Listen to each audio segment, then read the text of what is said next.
This is the Arizona Mining Review. It's May 27th, 2015. I'm your host, Lee Allison, here at the Arizona Geological Survey in Tucson. AMR is underwritten in part by a grant from the Mining Foundation of the Southwest, a nonprofit organization based here in Tucson, working to educate the public about mineral resources and the mineral extraction and processing industries, and to honor outstanding accomplishments in the mining industry. Read more about the Mining Foundation at miningfoundationsw.org.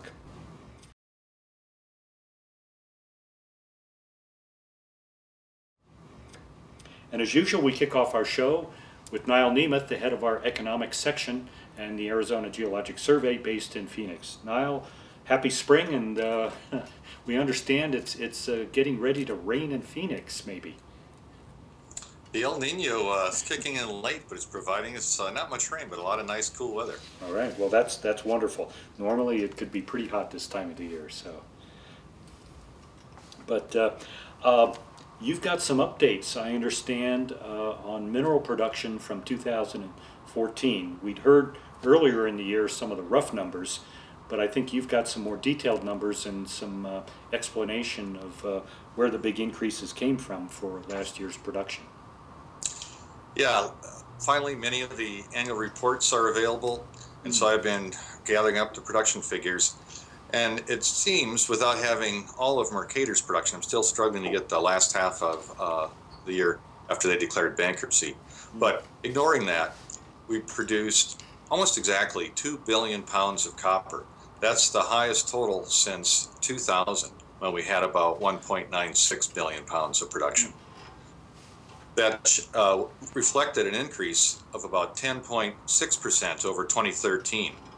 Okay. The copper price averaged about $3.18 for the year, even with that sharp drop-off at the end. And so we have an estimated total value of copper production of $6.4 billion.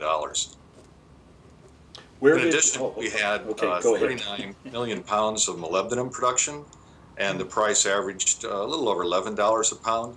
So we had nearly $450 million of molybdenum. So our copper molybdenum total is just shy of $7 billion. And that's of our just slightly more than $8 billion total mineral production for the year. Okay.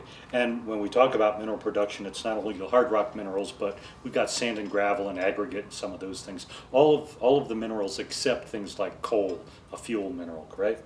That's correct. I'm excluding the energy minerals, not the coal mining. Yeah. Okay. Well, that was enough to make Arizona the #1 mineral producer last year. Where was the biggest increase? Was there anything that you can point to that says what caused that big boost?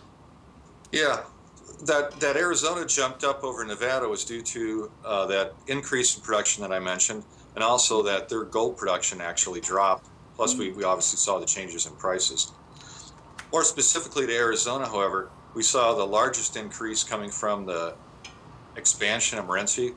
We also saw increases at Baghdad, Pinto Valley, and Mission.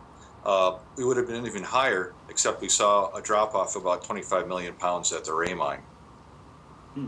Okay, Merrin is Freeport. Who owns the other mines? Baghdad is Freeport, Pinto Valley is Capstone, and Mission is Asarco. Okay. And Ray is Asarco.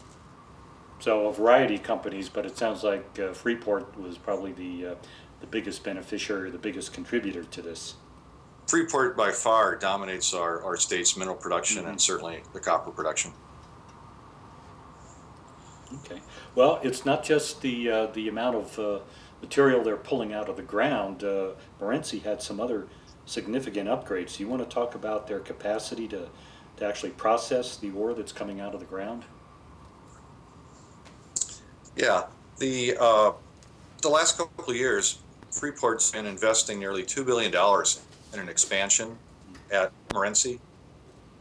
Most of that's been going into the revamping of what was known as the Metcalf mill. So now they're operating 2 mills, the Merrin mill at about 54,000 short tons per day, and the revamped Metcalf mill at 71,000 short tons per day. Now, when those that's going to let them increase the production from a couple of years ago, being at the range of, say, 600 million pounds a year, and they're going to jump to 0.1 billion pounds a year. About 700 million pounds of that will continue to come from the leach operations, and the other 400 million will be from the concentrators. Okay. Have they finished all of the work out there, or is there still more expansion that's underway or expected? Things are pretty much complete, but they're still going to be ramping up a few things in 2015. An example will be the restart of the pressure leach vessel and the completion of the the Metcalf molybdenum plant. So do you think that'll make much difference in production for this year, or is it going to be lost in just the kind of the variations among the different mines? It'd be very significant on the molybdenum production. This year they reported in round numbers about 1 million pounds. I think the new moly plant will contribute about 9 million pounds. Oh, that is significant. Okay. And then the pressure leach plant will do a couple things for them. They're trying to get back to using all the capacity they have for solvent extraction electrowinning, and that plant will generate not only processing the concentrates so that they can be electrowon, but it's also going to generate acid that'll be recovered and used on site. And that saves that shipping the concentrates away and shipping the acid back, so it's a nice win-win. Okay. Well, Niall, we've only got a couple more minutes here. Is there anything else in particular that you wanted to point to before we have to wrap up? Yeah, it's interesting. They've made a couple of innovations in addition to that restart of the pressure leach vessel. Perhaps most noteworthy is that they've put in what they're calling a hydraulic roll crusher, and that's an attempt to both be more efficient in terms of capital and throughput. It's going to replace a SAG mill and/or some conventional crushing, and so they've got the Metso 3000 they've recently installed. It's a call now and you can get two of them if you. But it's got capacity to handle about 5,000 tons per hour, and it's an innovative tool. It's the first of its kind, and it's got some advanced features that hopefully we'll see good wear, good life, and reduce that cost. I think they're already kind of seeing 25% increase in efficiency. They're targeting, or their hopeful efficiency gain is 50%. Wow. So that's a pretty big increase. Wow, a lot of very significant developments, particularly out at Merrin. And given the volatility in copper price this past year, when it dropped to a 5-year low, these kinds of efficiencies are, I think, the kinds of things that are going to be able to keep these mines rolling, even some of the downtimes. So, very encouraging. We'd like to wrap up with some comments about that price. We're seeing, copper strength at $2.90 a pound. What's disappointing is we're seeing molybdenum prices below $8 at present. Any idea what's driving that?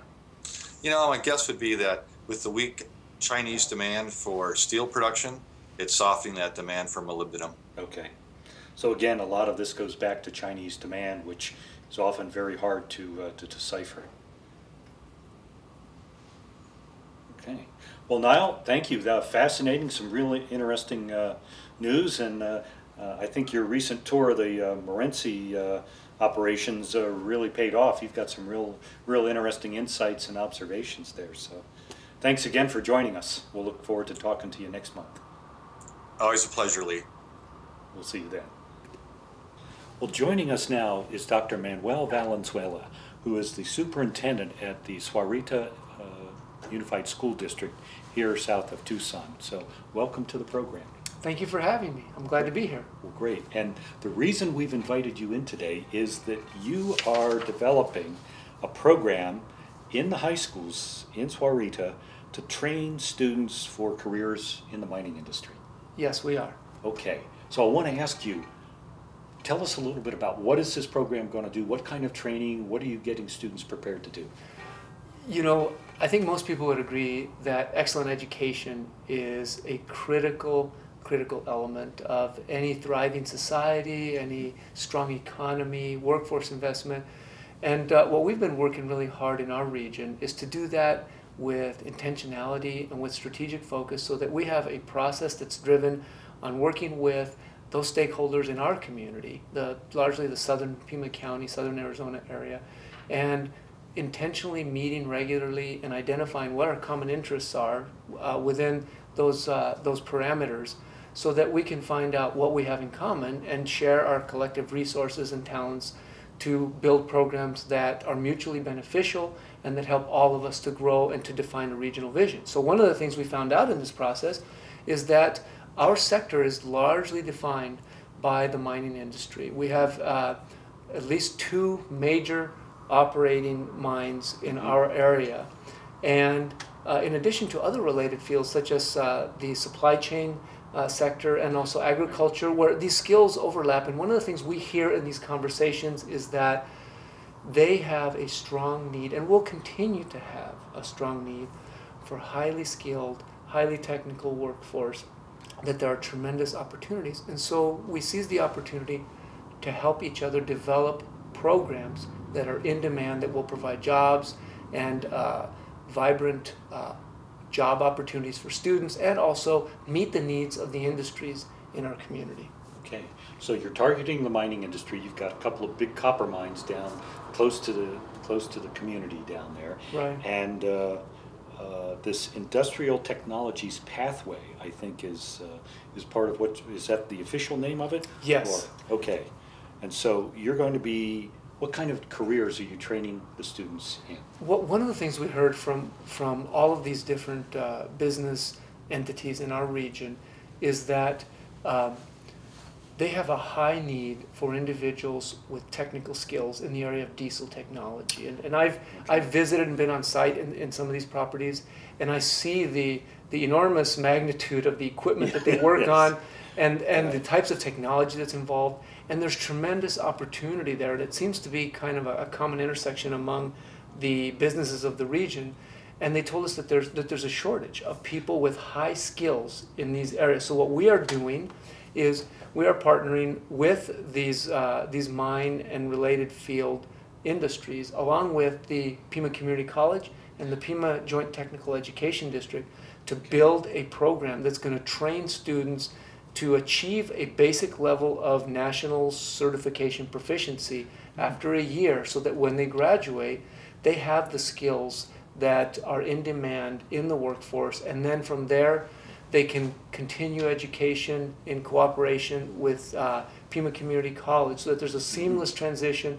We're meeting the needs of the workforce. We're raising the level of readiness of students as they graduate. And we give them opportunities, whether they're planning to go direct employment or if they're going to college, because the training and the education in career and technical education is high-level science, it's high-level mathematics, it's a lot of applied academic skills that will serve them well regardless of which path they take. Okay. Now, you mentioned Pima Community College and the JTED program. The programs we've heard of before have generally been at the community college level or the technology institutes and things like that. I'm not familiar with anyone else doing this at the high school level. Well, for us, it was about letting the process drive the direction. We meet every single month with senior representatives from business, private, public sector entities in our community, and these are the things we talk about.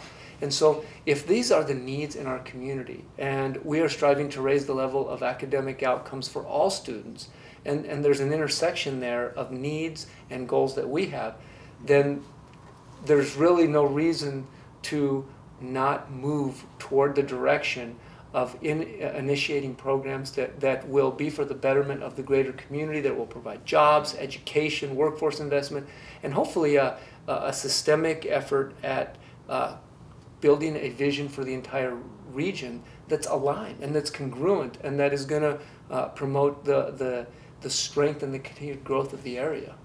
Right. So what it seems like is that in the industry is looking for people.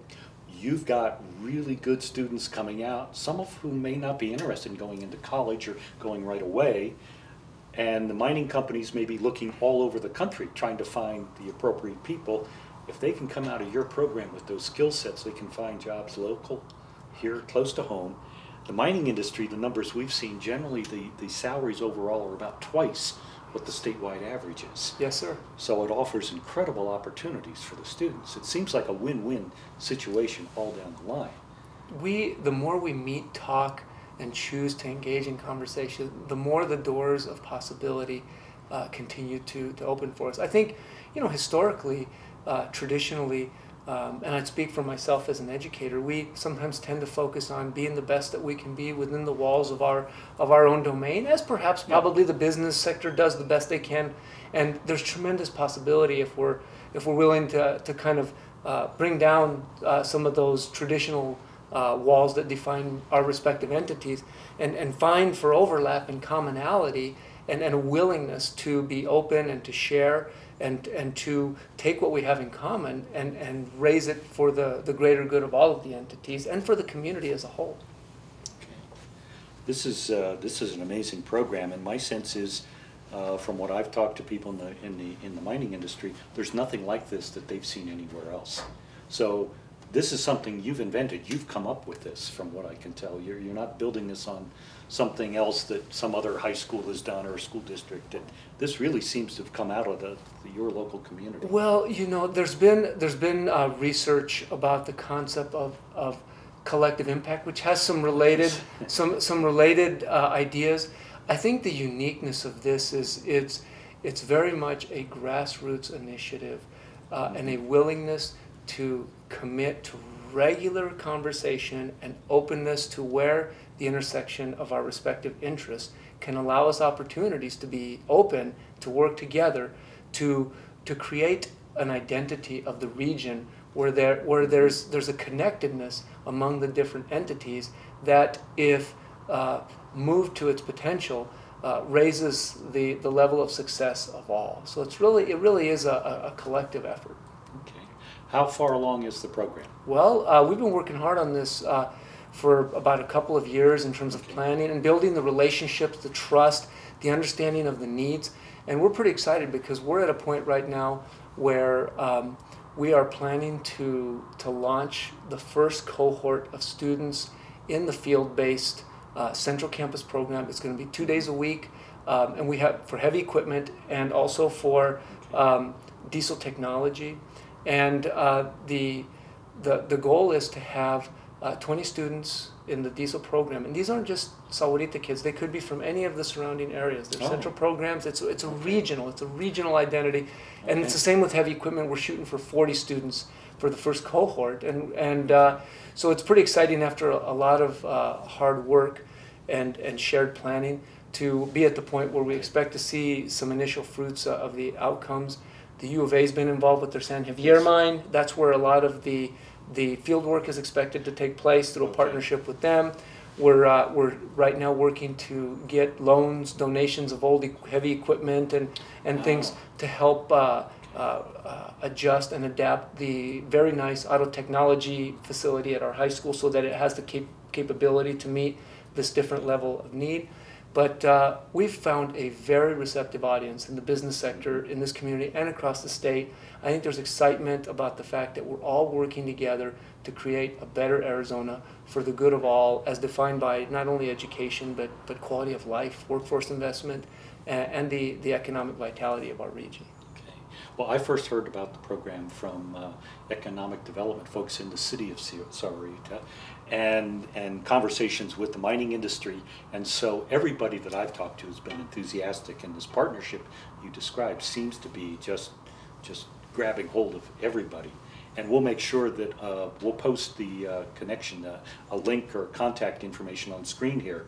So this program is seen by a lot of folks in the mining industry, both mining companies and mining suppliers. So hopefully some of them who weren't familiar with the program will follow up and contact you about joining, partnering, offering equipment, things like that. So I think we at the Geologic Survey here hope that we can be a partner with you as well, and what we can do to help move this forward.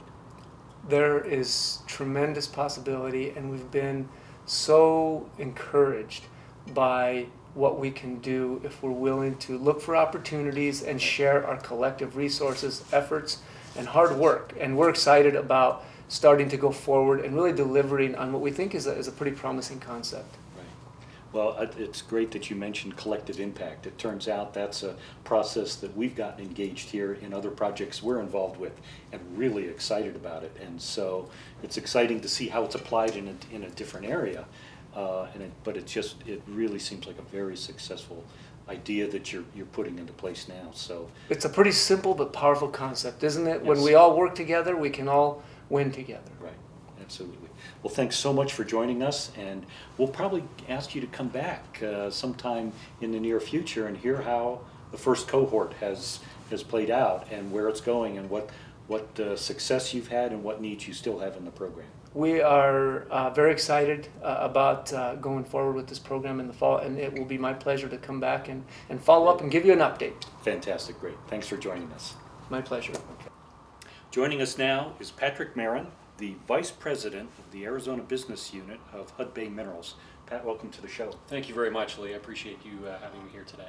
Well, great. The Arizona Business Unit of Hudbay is relatively new. Yes, it is. You took over the Augusta Resources and the Rosemont mine operation last July, but the company is still pretty new and still not well known across the community. So can you tell us a little bit about your background professionally and training-wise? Sure. So I graduated with a chemical engineering degree from McGill University in Montreal. Okay. And started my mining career with the predecessor to Hudbay Minerals, which was Hudson Bay Mining and Smelting, at our base operations, or traditional operations in Flin Flon, Manitoba.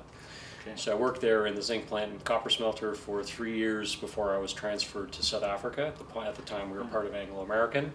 So I worked in the coal mines in South Africa for a couple of years before I was transferred back. Okay. So that was how I kicked off my career. I recovered from mining for about 8 years or so, which allowed me to get married and start my family in Toronto. And about 3 years ago, I was brought back to Hudbay Minerals after a stint with a group called Handy and Harmon, Extrata Nickel, and then a small junior mining company called 8X Mining. So it's great. This is my second tour of duty with Hudbay, and it's wonderful to be back. Okay. And so you're based now here in Tucson? I'm based in Tucson, so I moved here with my family in August, right. Okay. And it's been fabulous. This is our third move as a family, and we've really enjoyed joining the community here. Well, hopefully things will stabilize and you can stay here for a while. Well, we certainly hope so. As the mine gets into production along the way. So explain to me the title of Vice President for the Arizona Business Unit. Yeah. So what does that encompass? Well, our company has a very small corporate office in Toronto, and we are organized in business units around our areas of operations. Okay. So our other two business units are in Manitoba, where we have 3 operating mines, the Lawler Mine, the 777 Mine, and the Reed Mine. Okay. Our South American business unit, which has our Constancia open pit mine. And then when we bought this operation, we created a new business unit here. So my responsibility is management of the business unit as a whole, so to build this mine, and then hopefully find other ones within our area of influence. Ah, interesting. So this mine is actually being run here, yes, more out of Arizona, and it's not remote decisions coming down from Canada. Absolutely not. We really believe, in particular with the way we approach communities and the environmental process, that has to be done locally. So our corporation provides standards and expectations for us to meet, but how we meet those has to be done within the local context. Okay, excellent. Well, big question for you is what's the status of the mine? What's the update? What can you tell us now? You guys have owned the operation for less than a year now. Yes. But you've been putting a lot of money into it, doing a lot of work, and where do things stand? Well, the permitting process continues, and we feel the permitting process has a lot of value, and it's very important for it to continue at the pace that it needs to. Not that we want it to go slowly, but we don't want to put pressure on the regulators. We'd like it to be done as quickly as it can be, but it needs to be done right. That's how great mine designs are done, and it's how modern mine making is advanced. So the permitting process is advancing. We're not making predictions on it because we don't control it, but it's moving ahead, and we're happy with what the regulators are doing and how they're approaching things. From the things that we can control, we completed a drill program at the end of last year. Right. So that was 43 holes, about 95,000 feet or so. And that was primarily for us to just get a better understanding of what was in the ground. It was really confirmatory drilling. Okay. We had no desire to find new materials. We already have a 22-year mine life now. And so that's really allowed us to get a better understanding, not just on the geology, but geotechnical and we've kicked off a very large metallurgical test program, so about a $2 million metallurgical test program. We expect the final results of those to be wrapping up about midsummer, and that's really allowing us to verify and update the design that Augusta Resources had created. This is all within the boundaries of the permits, so we have no desire to change what has been permitted before, but it's allowing us to really finalize the design. We're advancing with our EPCM contractors, and we've narrowed. What does that stand for? Oh, I'm sorry, the Engineering, Procurement, and Construction Management Groups. Okay. So these are the people that are really professional mine designers, and then they will help us build the project. So we'll have a fairly large owners group that will work with them to make sure that it gets built on time and on budget, which is our reputation as an organization. But those things are advancing, and at the same time we're trying to parallel them with how the permitting process is moving ahead. And so we're actively working with the regulators to make sure we understand the timing, but not putting pressure on them to move faster than they need to. Okay, let me go back to your drill program. Sure. And 95,000 feet of drill. Yeah, New core holes done in 2014. The numbers I have that had been done prior to you taking over the project were about 342,000 feet. That's right. Drill hole. So you've added 25–30% more footage just in this last year to the entire project. Yes, we have. Are you have the ability to talk about what you found? Well, what we found is very similar to what Augusta had published previously. So we didn't see anything significantly different. Obviously, when you get more information, you're able to refine your mine models. Okay. And so, but we were very happy with what we found, and it's very similar to what Augusta had found previously. We do plan on doing another round of drilling, which will happen later this year. The goal of that is to upgrade the first 5 years of reserves to proven reserves, and that's really an internal need for us as we move forward to try and get approval from our board to spend north of $1 billion to build the project. Okay. So that was one of the other questions I have. I see that you've got a exploration budget of $10 million for 2015. Yes. Is that all for drilling, or is there other aspects of that? We've been doing some surface mapping and some other aspects all at the site, but primarily it's for drilling, and then the test work that obviously goes with the drilling. So we do have some geotechnical work that we'd like to do on the plant site to help us design foundations, but that can't occur until the permits arrive. Right. Okay. So when it says exploration, that's exploration still within the footprint of this mine? Absolutely. Because I know there's been a lot of questions, and you kind of referred to that about whether, where you're going with this. Okay.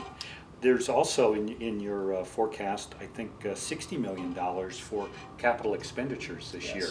And what is that going for? That is primarily for the engineering leading up to what we would call a construction decision. So for our board to approve us to move ahead with the project, and our joint venture partners, because we have 20% partners from Korea, we have to have a reasonably good estimate of how long it's going to take and what it's going to cost us to build the mine. And we have to have the engineering advanced far enough along for us to have a reasonable cost estimate. So that will be in the neighborhood of $60 million. Okay. Well, let me shift the direction here a little bit away from the geology and engineering to the price of copper and the economics. 2014 was a tough year for the copper industry. Prices dropped to their lowest level in 5 years. And we saw layoffs at a couple mines across the state, a lot of questions about the long-term viability of the industry. Company stock prices were down. But as of May 1st, Hudbay's prices are back up. The price of copper has bounced way up. Most companies look at this as 20, 30, 40-year kinds of investments. Yes.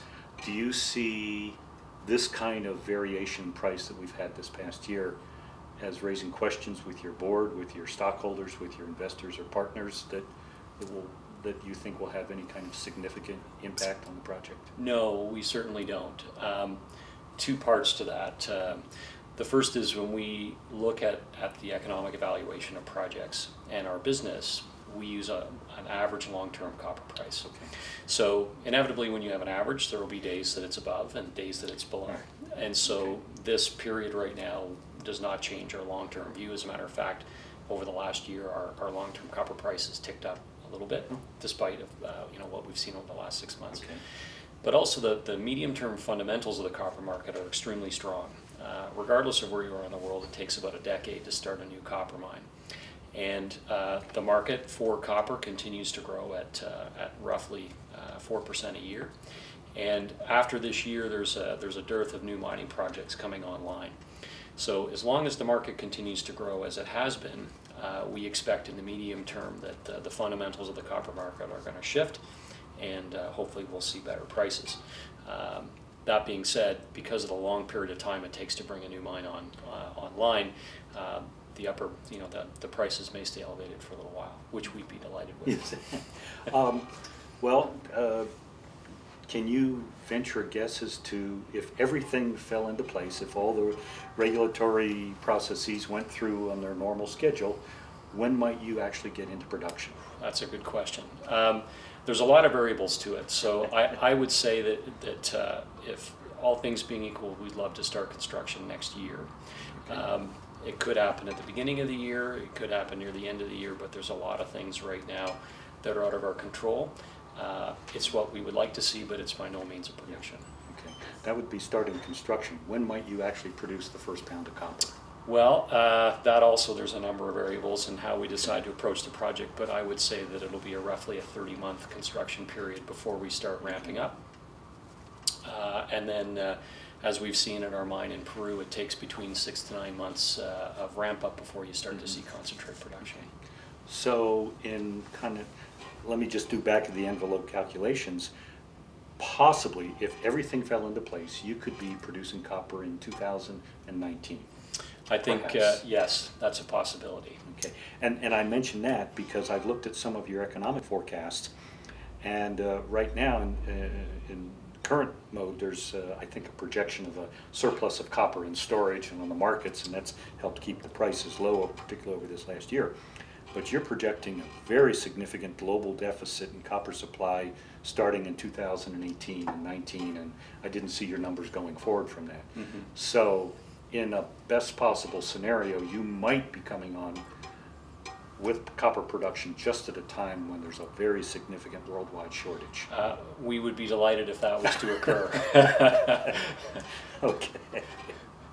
All right. Well, what else should we have been asking you? What else have I missed? Well, I think one of the things that's important for people to know is a little bit about Hudbay Minerals. Okay. And so we're a company that's been in operation for almost 90 years. 2015 is the 100th anniversary of the discovery of our initial ore body, the Flin Flon ore body in central Manitoba. Hudbay has, in our lifetime, owned and operated 28 mines, most of which we've discovered ourselves. 19 of those have been reclaimed and returned back to the province. So we would really consider ourselves to be experts in finding, developing, operating, and finally properly closing mines. And so one of the things that really attracted us to the design and to this project is the world-class design. The dry stack tailings, which uses so much less water and so much less land than traditional mining operations and ones that we would see here in Arizona. And it's a real advance in technology. The world's largest is currently in Australia, and this will be about twice its size. So it really is a big step forward. A lot of things have to go right to be able to use dry stack tails, and we're lucky that this property allows that. But there's other things like the recharge of water back into the aquifer. So we've committed to putting 105% of the water we withdraw back into the aquifer. Right now we have about 9 to 10 years of production stored in the aquifer in Merrin. We've committed to building a water line that's going to bring that down to the Green Valley Aquifer, where we'll be taking our water out of. So when you look at all of that, we're delighted to be part of a design that's helping advance new modern mining. Well, that reminded me of something else I wanted to talk to you about. Is Hudbay's been around a long time. The Constancia mine, I think it's just recently come online. Sure has, yeah. And your projections are that by 2019 you should be number 34 in the world in copper production. Mm-hmm. But if you can bring Rosemont on around that time, that moves you from 34 to I think 19th. It does. It's a huge, huge jump. It is a big jump, yeah. And it says something one about what that means for Hudbay, but it also says how big Rosemont could be. Yes. If that single mine would move you 15 places in the world rankings. It's a wonderful project. It really is a world-class project, and one of the great things about it is the community that it sits in. It's a mining town, it's a mining area, so we're going to be able to easily take advantage of a lot of the local resources that are here. So we're really excited about that. Many other locations in the world, you have to develop, train locals to be able to participate, which is always a goal. But for us, we already have a fabulous skilled trained workforce right here. Right, and it's interesting, the other feature on this episode of Arizona Mining Review is Dr. Manny Valenzuela, who's the superintendent of the Sahuarita School District. Oh, great. They are starting a new training program for high school students to work in the mining industry. Diesels, machinery, mechanics, and then help prep them for moving into college training and going on. And they're your neighbors down there next to the mine. And I think they've got a mining environment with the 3 big copper mines along the I-19 corridor down there. So bringing Rosemont in just kind of helps flesh that out. So, well, there's very few places in the world that you can stand and see 4 mines and hopefully a 5th from one location. So you know, we're really looking forward to truly becoming part of the operating community here. Okay. Well, Pat, best of luck, and Thank you very welcome, much. A belated welcome to Tucson. Thank you very much. I appreciate and, the. I hope we can get you back on as things progress and kind of hear updates, because this is something that the mining industry in Arizona and worldwide is watching very closely. This is a very big project, and I think bringing a company in with Hudbay's experience and resources is making a big difference in moving this project forward. Thank you. I appreciate that, and I'd love to come back anytime you'll have it. Great. Wonderful. Thanks. Thank you. The Arizona Mining Review is underwritten by a grant from the Mining Foundation of the Southwest, a nonprofit organization based in Tucson, working to educate the public about mining and mineral resources and the mining industry, and to honor outstanding accomplishments in the mining industry.